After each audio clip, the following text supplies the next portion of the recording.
Ministro da Educação anuncia a liberação de dinheiro para a manutenção das universidades e também pagamento de bolsas a milhares de estudantes. A informação chegando no bate-papo político com Carlos Alberto. A boa notícia e o alívio para os estudantes bolsistas.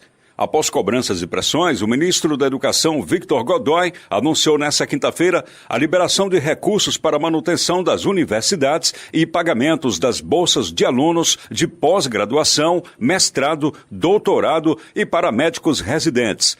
De acordo com o ministro, em articulação com órgãos do governo federal, Ministério da Economia e Casa Civil, ficou garantida a liberação financeira de 460 milhões para despesas discricionárias da educação, ou seja, para pagamentos considerados obrigatórios.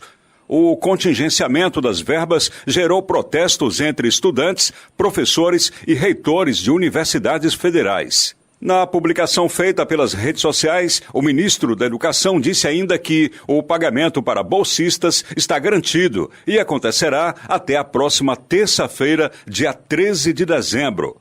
Os dados do próprio Ministério da Educação apontam que a coordenação e aperfeiçoamento de pessoal de nível superior, CAPES, tem cerca de 200 mil bolsistas que deveriam ter recebido até o último dia 7 as bolsas. Os dados do MEC revelam que são pelo menos 276 mil estudantes que dependem do auxílio. Com redação do Ceará Agora, Carlos Alberto. Beto Almeida. A análise política com credibilidade e isenção. Olha, Marcos, e olha os nossos ouvintes, essa informação a gente considera relevante e importante porque traz um pouco de tranquilidade. Por que eu digo um pouco? Porque na realidade ele está liberando parte dos recursos ainda. O orçamento que foi bloqueado e a apreensão que existe em relação às liberações de todas as verbas para a manutenção das universidades públicas federais é muito maior, mas já traz uma tranquilidade. Por que eu digo isso? Pelo seguinte, tem o Programa Nacional de Assistência Estudantil dentro das universidades. Esse programa é chamado de PENAI. É para aqueles estudantes mais carentes, por exemplo, e esse pessoal depende, sabe de quê? Desse dinheiro que é pago para fazer a questão da moradia deles, para pagar a alimentação, porque nem todas as vezes os restaurantes universitários funcionam a contento, transporte, enfim, são para custear os alunos das universidades federais, aqueles mais vulneráveis. Então, é esse dinheiro que hoje já deve estar caindo em conta para pagar esses estudantes. As demais bolsas ficou para o dia 13, ou seja, na próxima semana, terça-feira. E isso, com certeza, evita um apagão nas universidades públicas federais.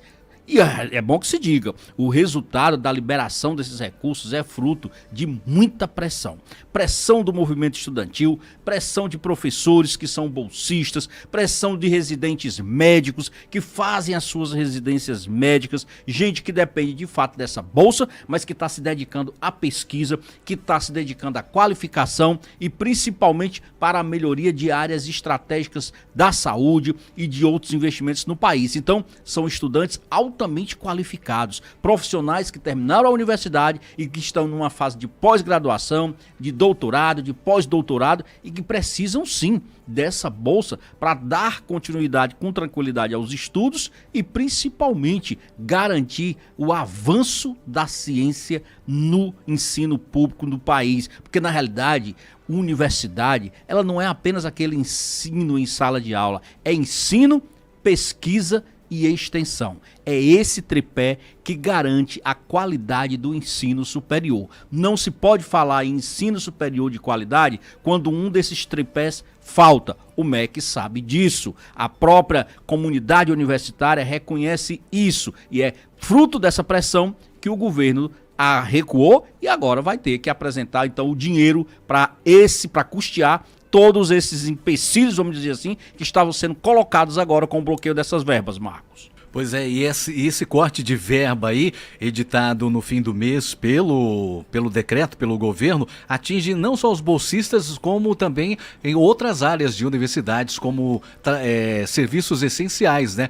Como foi cortado aí para gastos não obrigatórios, está incluso aí salários de funcionários terceirizados, pagamento de contas de água e luz também, né? Exatamente, Marcos. É uma coisa que atinge... Olha, nós estamos falando aqui, eu falei, dei prioridade a essa questão, por exemplo, do pagamento de bolsas para os alunos mais carentes, para o pagamento das bolsas da CAPES, que são os pesquisadores, professores, pesquisadores das universidades, mas a coisa chega a atingir o dia a dia da universidade, com corte, com possibilidade de corte de água, do fornecimento de energia, ou seja, serviços básicos para o funcionamento de qualquer instituição, seja ela de que tamanho for, seja ela da iniciativa pública ou privada, mas mais grave ainda quando se trata de instituições de ensino superior federais aqui no Brasil, que tem um papel importantíssimo. Então, nós estamos falando mesmo, quando eu uso a palavra apagão, o risco de apagão, aqui não é só no sentido figurado não, viu? É no sentido mesmo literal da palavra. Pode sim, se não houvesse essa liberação,